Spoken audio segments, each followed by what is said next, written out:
Hello there, everyone, and welcome back to another episode of the Purple Breakdown. I am your host, Alex, and I'm so excited to be back here on another episode with you on this Monday. Hope you all are having a great start to your week and are enjoying Monday, that you're enjoying March Madness and all that comes with it. It's going to be an amazing, great week. The weather's going to stay warm, even though it's shifting back and forth here a little bit where I'm at.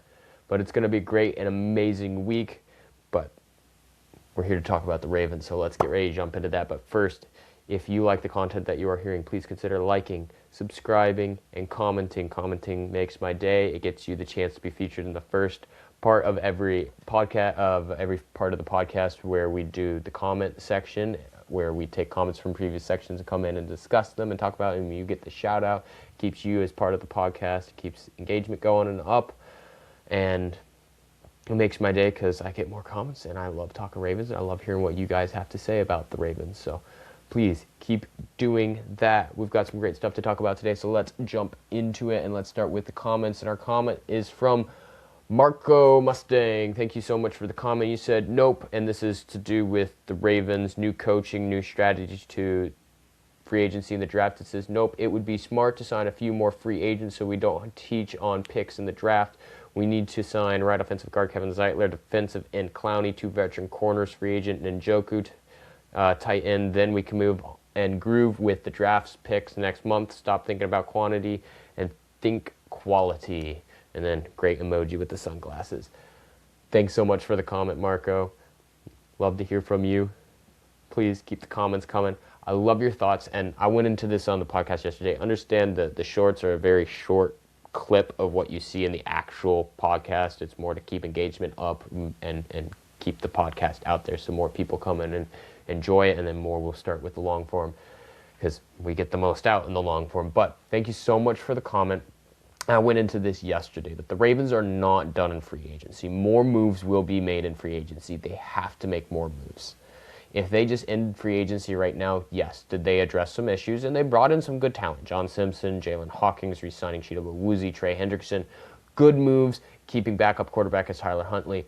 Good moves. But it's not enough yet. The Ravens still need to make more moves looking elsewhere. And now, I love the thought of David Njoku coming in, still stretching the field vertically. He would be a receiving tight end. He would not be blocking at all. And I said that yesterday. He would not be blocking at all. He would be a receiving tight end. He would be the one to stretch the field vertically.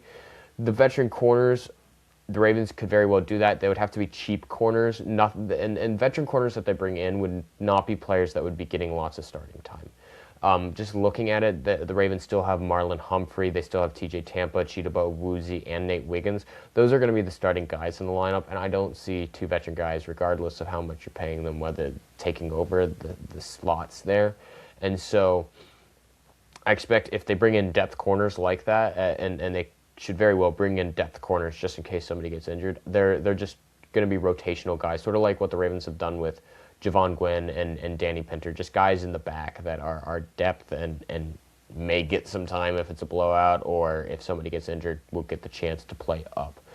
We're going to go into Kevin Zeitler and Clowney in the main, because I actually had segments, and you doing that worked perfectly, because I had segments over these guys already for this episode, and so that works perfectly in. The stop thinking about quantity and think quality, 100%. The Ravens should always think quality. They should always think quality when it comes to the players that they bring in, and I think they do. And what I didn't express well in the past episode, and even in that short, was that, yes, the Ravens do love quantity when it comes to the draft. And I mean, including this year, in the past 4 previous drafts, the Ravens will have had 46 draft picks. And by no means is that just quantity over quality, because when you look at how the Ravens draft and who they bring in free agency, the scouting department is so amazing in what they do. The scouting department really finds talented players that come in and help make an impact. And now, am I saying that every single draft pick that they make is a hit out the ballpark? No, some of them are doubles, some of them are singles, and some are honestly just fly balls that are just meh.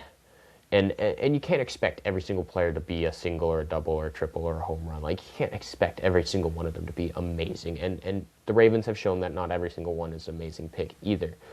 But what they have shown is that they're able to get lots of talent out of the draft. And even though they have quantity, it is still quality. Look at the 2022 draft class and what the Ravens did. They had 11 picks, and most of those 11 picks are now on other teams, not because they were bad for the Ravens, but because they were so good that other teams were like, I want them, and picked them up in free agency this year and just swooped them off the Ravens. And so you look at that and the talent the Ravens are able to bring in, and they do very well. And so I think it's one of the few times that for the Ravens, when I talk about the draft, and I really want to move and groove into the draft, as you say, like I want to, this week, I want to hear news coming out of free agency that the Ravens have made another 2 signings and are doing something to address some of the further depth issues and holes that the Ravens still need to address. And I'm looking at the center position still there because it's still a glaring hole, and I don't know if they're addressing it in the draft or if they're addressing it in free agency. Danny Pinter is not the solution to that. I could see them trying to start a rookie there, but I went in and talked about that yesterday. Besides the point, they draft quality with quantity. That is what the Ravens do, and looking at it, you just look at it, and yes, you may say at the edge the Ravens have not done the best in the draft, but it's not been like who they picked up in the edge have been nothing. Some of them have been singles, some of them have been singles, hoping some turn into a little more than singles, but they are still making quality picks that people want when it comes to free agency time. And it's one of the good times where I think the pairing of DeCosta's strategy of pairing quantity with quality works really well because of the scouting department, how the Ravens set up their draft board and how they conduct the draft. And I think it's a great pairing that they do there. And I hope it continues going forward, and that the scouts listen to what the coaches want and are able to find talent, find what they need, and that the coaches can listen to the scouting department and what they're saying as well, and that it creates a good blend of how the Ravens operated under Harbaugh and the talent that they brought in there. So thank you so much for the comment, Marco. I can't wait to see how free agency continues this week. I want to hear news coming out just as much as you do. I want doing that dance into the draft, that when the Ravens are going into the draft, they're like, we can pick just best available of what we need based off some of the few needs we have left, but we're picking a lot of best available because we filled a lot of the roles and we're grooving into the draft, and we can just take talent and develop it out further. That's what I want to hear coming into it. But thank you so much for the comment, Marco. Please keep the comments coming. Great hearing from you, man. Shout out to you. So let's talk now. Ravens need to think extensions for next year. Lamar Jackson is still the obvious need for extension. I mean, the contract restructured opened lots of money this year. It opened up $40 million on the cap space and gave the Ravens more money to play with. But long term, it's not sustainable, especially not with how it'll play out next year. The Ravens need a long-term extension on him. They need to open up cap space for later on, and especially with the main issue that's coming up in 2 years, which is Zay Flowers. Now we jump into the deep end. Zay Flowers. The Ravens are thought to be executing the 5th-year option on him. So you may be saying, Alex, well, the Ravens are going to be executing the 5th-year option on him. They have him under contract for next year. They have him under contract for the year after. So that's still 2 more years out of him. But do the Ravens try and get ahead on a contract extension or not?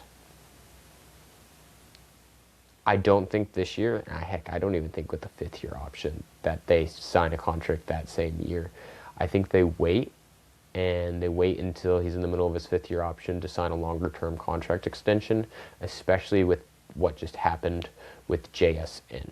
JSN is getting paid a whole bunch of money and is being one of the highest paid receiver now in NFL. He's getting $168.6 million over 4 years. That's $42.15 million a year, which is massive.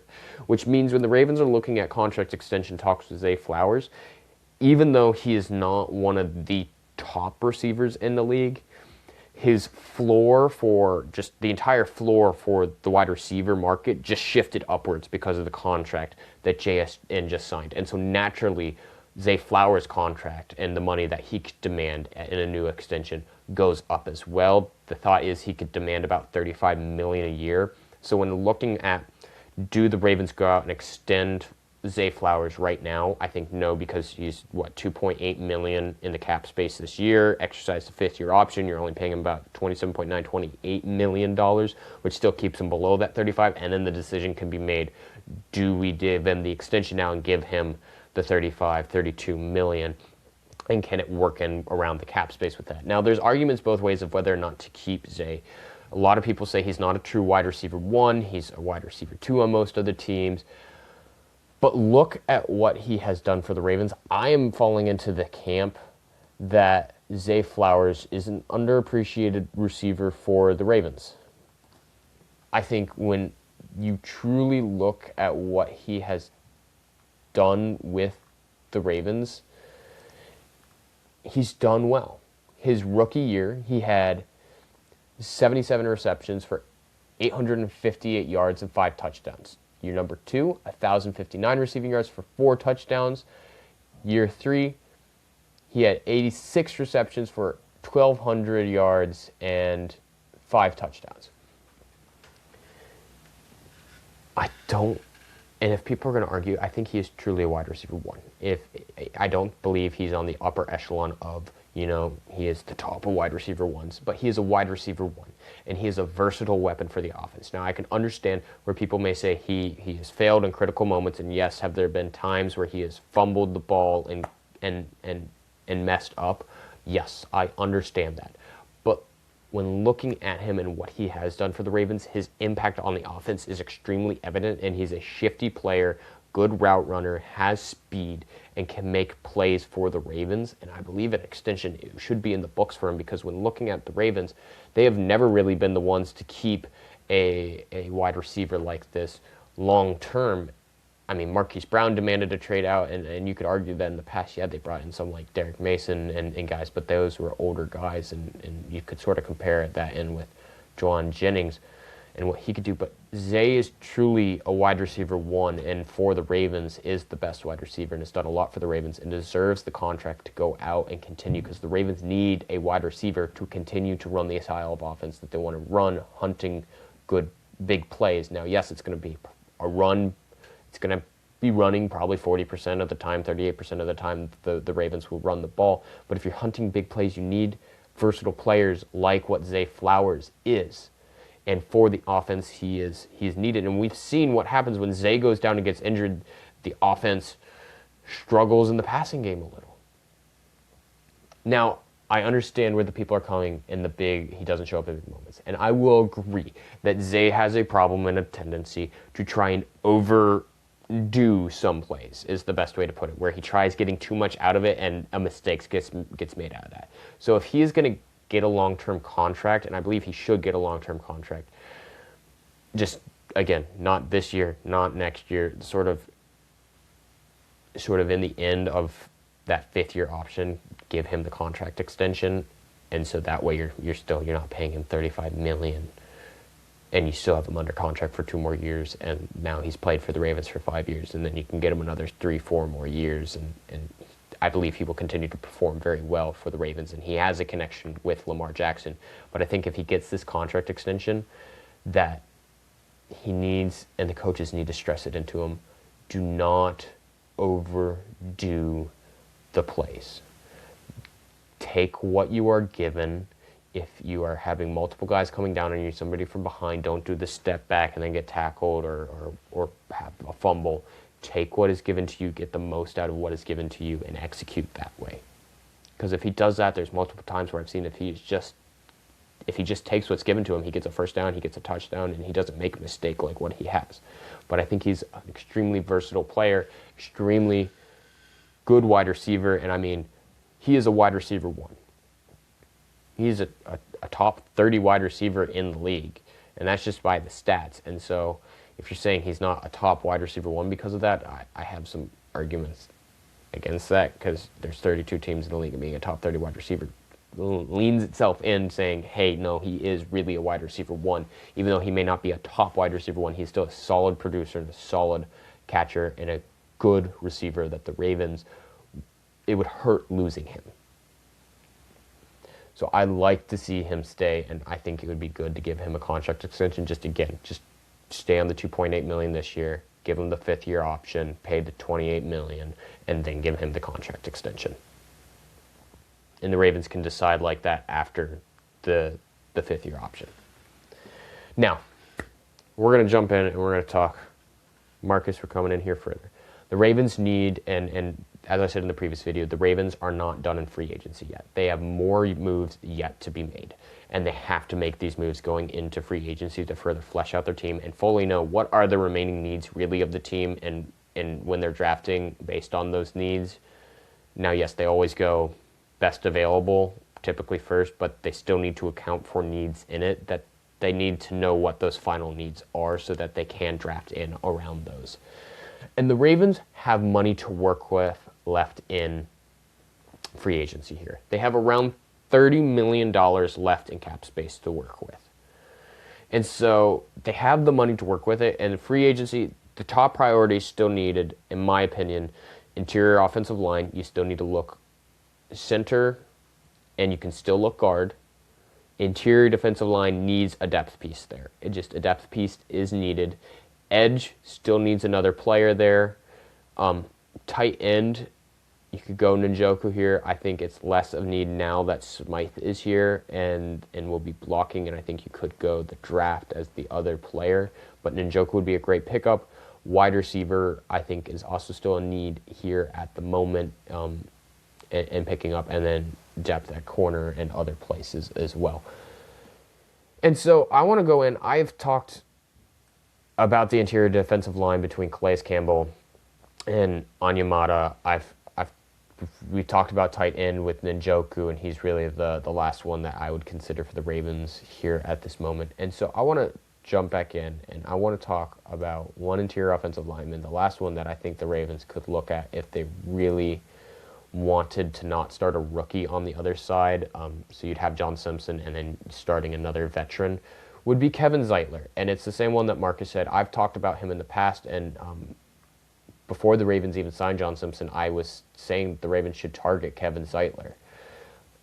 And it's just because he is a solid producer. He was on Tennessee this past year. He had a 74.5 overall grade. He had a 70.8 run blocking grade and a 75.4 pass blocking grade. So he's a above average producer, plays well, and yes, is he older? He's 36 years old. He's 6'4", 340 pounds, if that helps at all. But he's 36 years old. If he's getting brought in, it's not on a long-term contract. It's probably on a one-year deal. Brought in, plays 1 year, and the Ravens are signaling that they're probably drafting a guard later and expecting, Emory Jones Jr. or whoever they draft later at guard to be coached up and be ready for the year after. And I think Kevin Zeitler would be the one, if the Ravens want to go with this strategy forward, that this is the way that they would have to go with it, is going Kevin Zeitler. And he would probably be getting paid around $9 million. And on Spot Rack, his expected value is $9.2 million, and it could shift in there and around that.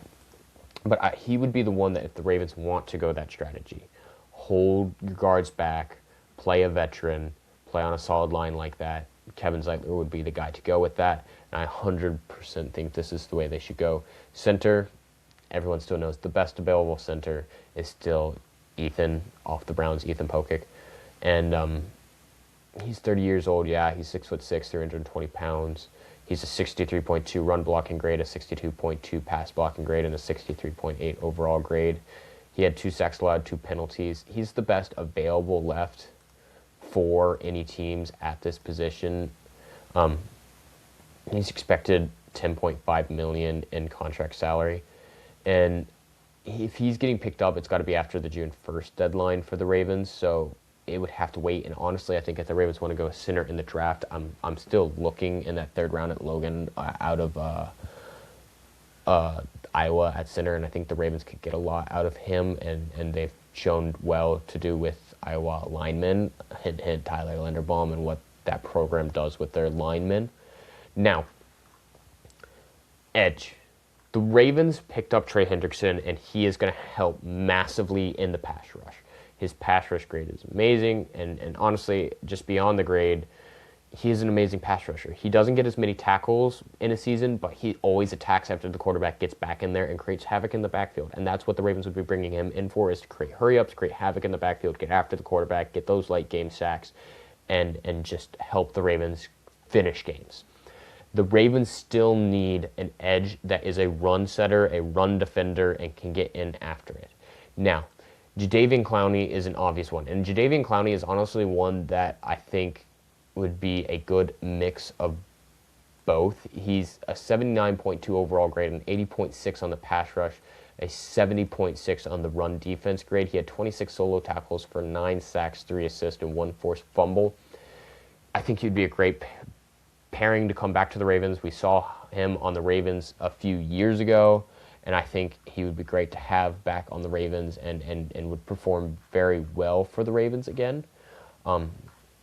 I think the other one that I've been looking at and that I wouldn't mind is Cameron Jordan off the Saints. Jadeveon Clowney is 33 years old. Cameron Jordan is 36 years old, so yes, he's a little bit older.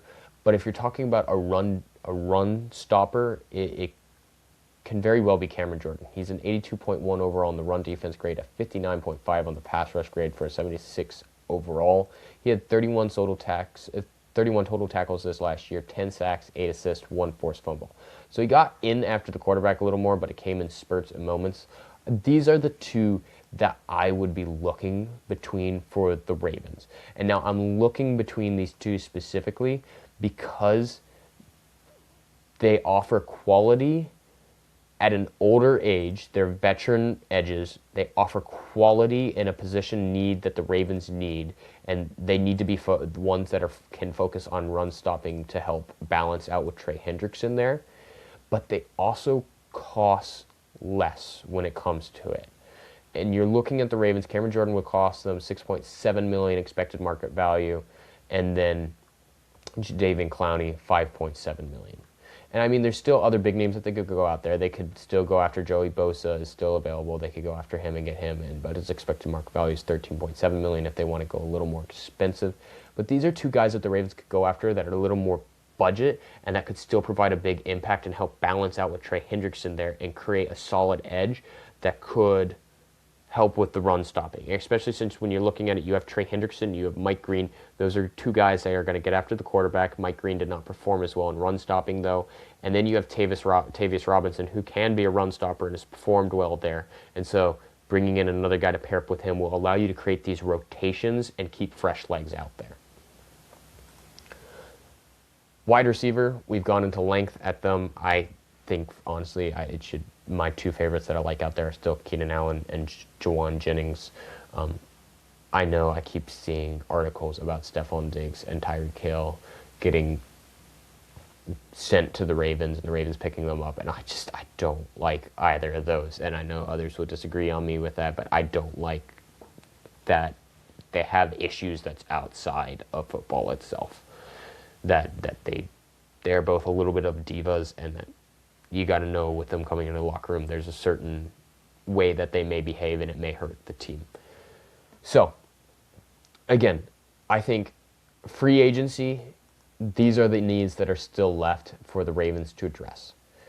And the Ravens will be addressing these based off what they think they can get in the draft. I'm 100% certain they're probably still finishing up their draft boards right now, and it won't be entirely finished until the draft is there.